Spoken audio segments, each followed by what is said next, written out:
Hello नमस्कार, कसे आहात तुम्ही सगळे? आजच्या नवीन दिवसाच्या तुम्हाला सगळ्यांना खूप खूप साऱ्या शुभेच्छा. आजच्या व्हिडिओमध्ये तुम्हाला मी शेअर करणार आहे तुमच्यासोबत आजपर्यंत मला सगळ्यात जास्त आवडलेली कमेंट, आणि जे आपण दुसऱ्याला देतो तेच आपल्याला मिळतं असंच काहीचा अनुभव तुमच्यासोबत मी शेअर करणार आहे. म्हणून व्हिडिओ शेवटपर्यंत पाहत राहा. माझा आवाज बसून गेलाय.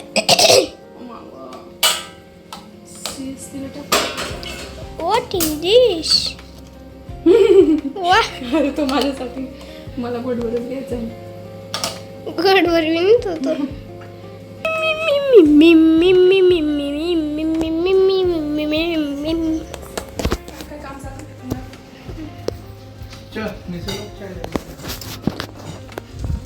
गाईची आता पिल्लर बसवणार आहे आणि वरती पोरं असं बनवणार आहे.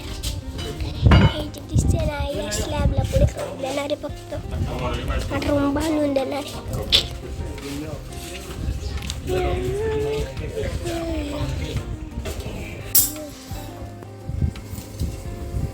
इकडं तेल गरम ठेवलंय मी आणि इकडं उडदाची डाळ आहे ना, रात्रभर भिजवून ठेवली, त्याच्यानंतर ती दळून घेतली आहे. त्याच्यामध्ये हिरवी मिरची आणि लसूण बारीक करून घेतला आहे, मीठ टाकलंय चवीनुसार, आणि ही कोथिंबीर.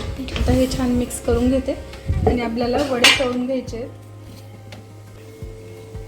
वडे छान कुरकुरीत होण्यासाठी मी काय करते, हे पीठ आहे ना दळल्यानंतर थोडा वेळ 2-3 तास फ्रीजमध्ये ठेवून द्यायचं. मग त्याच्यानंतर ते छान कुरकुरीत होतात फ्रीजमध्ये थोड्या वेळ. चला आता वडे तळून घेऊ आपण.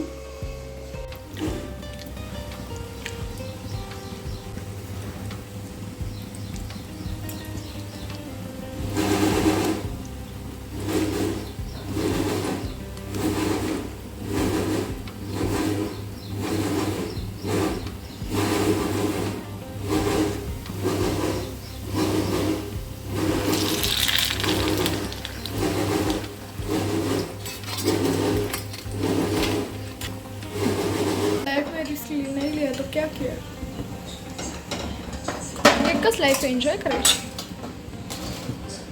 आणि वड्यांसोबत मला कढी करून घ्यायची होती, तर त्यासाठी हे सगळं लागणारं साहित्य मी घेतलेलं आहे. कढीची रेसिपी तुम्हाला शॉर्ट व्हिडिओमध्ये पाहायला मिळून जाईल. आणि तर छान अशी कढी तयार झालेली आहे.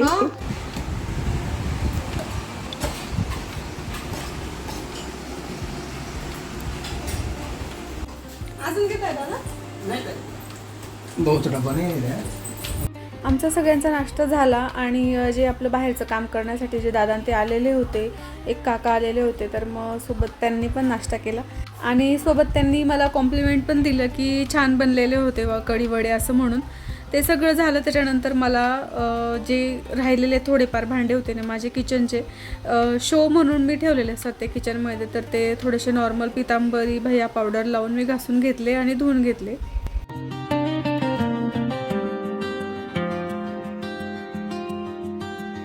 एका वेळेला संपूर्ण घर क्लीन करायचं म्हटलं म्हणजे खूप वेळ जातो, आणि नेहमी आपण ते नाही करू शकत.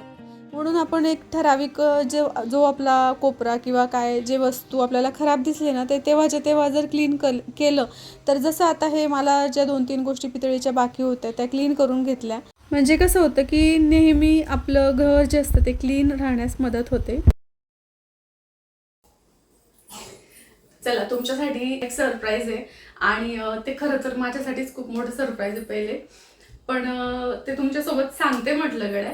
आणि आज मला जायचं आहे त्याच्यासाठी. तर त्याच्या आधी एक छोटीशी हे सांगते तुम्हाला मी गोष्ट म्हणजे माझं जे विचार आहेत ते सांगते थोडक्यात. कधीतरी आपण आहे ना एकदम मनापासून एखादी गोष्ट अशी इमॅजिन केलेली असते, किंवा असं गृहीत धरलेलं असतं की मी पण एक दिवस असं करेल, आणि एक दिवस माझं पण तसं होईल, किंवा मग म्हणजे असं खूप सारं असं. जसं की आता मी मागे जात होतो आम्ही प्रवासामध्ये, जे गाणे ऐकत ऐकत व्हिडिओ असा तुमच्यासोबत शेअर केला, तर आमचा नेहमीचा प्रवास तसाच असतो. आणि फक्त हेच नाही, आम्ही निघण्याच्या वेळेला कधी पण अर्धा तास किंवा असं थोडा वेळ मस्तपैकी देवाचे गाणे ऐकतो पहिले सुरुवातीला, आणि देवाचे सगळे गाणे ऐकून झाले की त्याच्यानंतर मग आम्ही असे पिक्चरचे वगैरे गाणे ऐकतो. तर जे देवाचे गाणे ऐकायच्या वेळेला काही मी शूट नाही घेतलं. आणि हां, त्याच्यात एक कमेंट अशी पण आलेली होती, ते पण आता सांगून देते. की म्हणे तूच ताई फक्त बोलते किंवा हे करते, तुझे हस्बंड नाही करत का म्हणे, बोलत नाहीत का म्हणे ते म्हणे असं म्हणून ते बोलतात. पण ड्रायव्हिंगच्या वेळेला कसं काय बोलतील ते, मग त्याच्यामुळे मीच बोलणार आहे ना. ड्रायव्हिंगवरून कॉन्सन्ट्रेशन इकडं तिकडं होतं ना, मग असं असतं शेवटी. हा बेटा 1 मिनिट. तर ड्रायव्हिंग करता करता कसं काय बोलतील बरं का, म्हणून मग ते काही बोलत नव्हते, मीच माझी. पण मग ते सांगत होते की बा कोणतं गाणं लावायचं किंवा काय असं म्हणून. आणि असं पण ते ना कॅमेरा समोर आले की थोडेसे कमी बोलतात, त्यांना जास्त म्हणजे थोडे राहत नाही का कॅमेरा शाय असे आहेत ते. आणि माझं असं आहे की मला आता सवय झालेली आहे, मी व्हिडिओ बनवते एवढ्या दिवसापासून वगैरे, त्याच्यामुळे मला काही वाटत नाही. आधी तर ते व्हिडिओमध्ये सुद्धा यायचे नाही, मला घेऊच नको तुझ्या व्हिडिओमध्ये असं म्हणायचे ते. आता तरी तेवढं तरी कॅमेरा तरी घेऊ देतात मला त्यांच्यावर. तर असं असतं, आपण कधीतरी इमॅजिन केलेलं असलं ना एखादी गोष्ट. तर त्या दिवशी जे काही मी बोलली होती तर तुम्ही बघितलं की आधीचा व्हिडिओ तो वेगळा आहे आणि त्याच्या पुढचं मी आता इथं बोलते. म्हणजे मी तिथं पण कंप्लीट केलेलं माझं बोलणं, पण मोबाईल कधी बंद झाला ते मला समजलंच नाही आणि मी माझी छानपैकी बडबड करून घेतलं सगळं जे काही मला बोलायचं होतं ते. आणि आता जेव्हा मी एडिट करायच्या वेळेला पाहिलं ना, तर त्यावेळेला मला आठवलं की म्हटलं गड्या हे तर मोबाईलमध्ये शूट झालेलंच नाही आहे. तर आत्ता मी तिथलं जे पूर्ण करायचं आहे ना वाक्य ते बोलून घेते. तर मला असं म्हणायचं होतं की कधीतरी आपण असं मनामध्ये पूर्ण प्युअर याच्याने पॉझिटिव्ह वेने आपण जर इमॅजिन केलेली असली ना कुठली पण गोष्ट, जसं की आता माझ्या मनात होतं कधीतरी असं यायचं, म्हणजे काही ज्या महिलांना म्हणजे बायांना वगैरे आपण बघतो ना छान ड्रायव्हिंग करताय होत्या, तर कार ड्रायव्हिंग करताय, मला असं वाटायचं मी पण कधीतरी अशी कार ड्रायव्हिंग करेल असं म्हणून असं यायचं कधीतरी मनामध्ये. असं 1-2 वेळेस आलं होतं, जास्त पण नाही, एवढी मला काही हाऊस पण नाही, पण मग असं वाटायचं मला थोडं की बाई छान वाटतं ना मस्त, असं मी पण कधीतरी ड्रायव्हिंग करेल असं होतं कुठंतरी मनाच्या एका कोपऱ्यामध्ये. आणि ते ना माझं स्वप्न ते ना मस्त छान असं पूर्ण होतं आहे. जसं की तुम्ही पाहिलं आहे की कार तर घेतली गेलेली आहे, पण अजून मी ड्रायव्हिंग शिकलेली नाही. आणि यांचं कधीचं चालू आहे, म्हणजे जधीपासून आम्ही कार घेतली, आता 1 वर्ष होऊन गेला आम्हाला, म्हणजे 1 वर्षापेक्षा जास्त झाले. तर तेव्हापासून त्यांचं चालू होतं की तुला मेकअपच्या वगैरे ऑर्डर असतात म्हणे बाहेरगावी, तर त्याच्यासाठी मग तू जाऊ शकते सामान असतं, मेकअपची पेटी असते जवळ, ज्वेलरी वगैरे असं सगळं असतं, एक्सटेन्शन आपले जे क्रीम्पिंग कर्ल वगैरे असं म्हणजे असतात. आणि कसं असतं बऱ्याच वेळेला गाडी अशा ठिकाणी मिळत नाही, काही वेळेला आपलं असं याच्या ठिकाणी असतात मेकअप, जसं की थोडं खेड्या गावामध्ये, तिथं मग रिक्षाच जाता, मग वाट बघा गाडीची खूप वेळपर्यंत. परत काही वेळेला इथं सकाळी मेकअप असतात आणि हे झाल्यानंतर मग हळदीच्या मेकअपपर्यंत आपल्याला तिकडं पोचायचं असतं आणि त्याच्यामुळे म्हणजे हालून जातात थोडेसे. मग ते त्यांचं म्हणणं आधीपासून खूप दिवसापासून चालू होतं की तू पण ड्रायव्हिंगचं शिकून घे. आणि बऱ्याच वेळेला आपण जर असं म्हणजे लांबच्या प्रवासाला गेलो तर मी जर थकलो तर तू पण ड्रायव्हिंग करू शकशील असं पण त्यांचं म्हणणं होतं. म्हणून त्यांचं चालू होतं खूप दिवसापासून की तू शिकून घे ड्रायव्हिंग असं. तर शेवटी आता फायनली मी ड्रायव्हिंगचा क्लास लावला. तर क्लास लावून मला झाले तरी 5-6 दिवस झालेले आहेत आणि थोडीफार शिकलेली आहे. जेव्हा शिकून जाईल अजून तेव्हा कधीतरी तुम्हाला दाखवेलच मी ड्रायव्हिंग करताना कसं काय जमते की नाही असं. पण सुरुवातीला थोडंसं इथल्या इथंच असं कुठंतरी ड्रायव्हिंग करेल, कारण भीती पण तेवढीच वाटते मला. तो पण इन्सिडन्स तुमच्यासोबत शेअर करेल की पहिला दिवस माझा कसा होता ड्रायव्हिंगचा. आज फक्त एवढं सांगायचं होतं की आपण जे मनापासून एकदम म्हणजे पॉझिटिव्ह विचार करून जेव्हा आपण एखादी गोष्ट मनातूनच असं म्हणतो ना की मी पण एक दिवस असं करेल, किंवा स्वतःला इमॅजिन करून घेतो आपण की मी ड्रायव्हिंग करते आणि छान मला ड्रायव्हिंग जमते, असं छान पॉझिटिव्ह वेने जर आपण इमॅजिन करून घेतलं तर खरंच त्या गोष्टी घडतात, असं मला तुमच्यासोबत शेअर करायचं होतं. आणि मला एक जी आत्तापर्यंतची माझी सगळ्यात आवडती कमेंट असं तुम्ही म्हणू शकता, जसं की तिचा मी स्क्रीनशॉट पण घेतला, पण त्या कमेंटवर आहे ना मला बोलायचंच राहून गेलं. आणि त्याच्यानंतर माझे व्हिडिओ पण रेग्युलर नव्हते आणि असा काही विषय पण निघाला नाही. तर आज योगायोग विषय पण निघालेला आहे. तर ती कमेंट पण मी इथं साईडला लावून देते तुम्हाला आणि त्याच्यावरून मग तुम्ही पण वाचून घ्या आणि तुम्हाला पण समजेलच.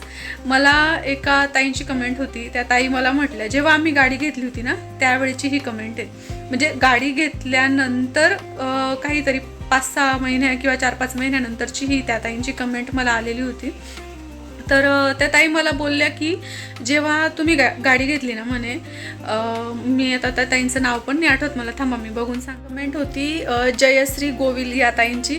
तर त्यांनी मला शेअर केलेला होता त्यांचा अनुभव. त्या म्हणत होत्या की म्हणे आपण कोणाच्या आनंदामध्ये जर सहभागी झालं, म्हणजे त्याचा अर्थ तोच झाला, आनंदात सहभागी होतो म्हणजे आपल्याला पण असं वाटतं की तुझं छान होतंय, तुझ्या मागे माझं पण छान हो, असं साहजिक म्हणजे आपल्या मनातून अशी भावना निघते. आणि त्यांनी मला शेअर केलं होतं की तुम्ही जिथून गाडी घेतली ना म्हणे, म्हणजे तुमचा जो गाडीचा व्हिडिओ पाहिला ना मला खूप छान वाटलं म्हणे, मला खूप आनंद झाला. त्याच्या काही दिवसानंतरच तुम्ही ज्या शॉपमधून म्हणजे ज्या शोरूममधून गाडी घेतली ना त्याच शोरूममधून आम्ही पण गाडी घेतली म्हणे. गाडी घेतल्यानंतर तुम्ही जिथं जेवणं केले तिथंच आम्ही पण जेवणं केले म्हणे. आणि तुम्ही जशी छान तयारी करून गेले होते गाडी घेण्यासाठी तशीच मी पण तयारी करून गेली होती म्हणे छान. तर मला म्हणजे सगळं तुमच्यासारखंच असं वाटत होतं म्हणे की मी पण तसंच सेम असं तुमच्यासारखं छान म्हणजे केलं बुवा तसंच असं म्हणून. तर शेवटी त्यांनी असं पण लिहिलेलं आहे की मी तुमच्या आनंदामध्ये सहभागी झाली होती, तर माझ्यासोबत पण तसं छान झालं बुवा. तर याचा असाच अर्थ होतो जेव्हा आपण दुसऱ्यासाठी कधी पण छान विचार करतो ना आणि चांगला विचार करतो पॉझिटिव्ह, तर जे आपण दुसऱ्यासाठी विचार करतो तेच आपल्यासोबत होत असतं नेहमी, असंच आहे त्याचा अर्थ. आणि जर आपण दुसऱ्यासाठी कोणासाठी पण जर वाईट विचार केला तर आपल्यासोबतच ते आधी वाईट होत असतं. त्याच्यामुळे कधी पण आपले विचार आहे ना खूप छान पाहिजे, पॉझिटिव्ह पाहिजे. आणि ती तुम्हाला कमेंट मी साईडला आहे ना स्क्रीनशॉट तिचा शेअर पण केलेला आहे, तो तुम्ही पण वाचा. आणि जर त्या ताई माझा हा व्हिडिओ बघतील तर त्यांनी पण नक्की कमेंट करा मला की तुम्ही पाहिला आहे बुवा हा व्हिडिओ. खरं तर हा मी खूप आधी बनवायला पाहिजे होता. मला सगळ्यात जास्त आवडलेली कमेंट आहे ही की खरंच जेव्हा आपण एखाद्यासाठी चांगला विचार करतो ना ते आपल्यासोबत होत राहतं, आपल्यासोबत पण चांगल्याच गोष्टी घडत राहतात, असं याचा जिवंत अनुभव त्यांनी शेअर केलेला आहे. तर असा छोटासा व्हिडिओ होता आजचा. तुमचे पण काही अनुभव असतील ना ते मला नक्की शेअर करा आणि त्याच्यावर मला बोलायला खरंच आवडेल. तर भेटूया आपण पुढच्या छानशा व्हिडिओमध्ये. तोपर्यंत नमस्कार.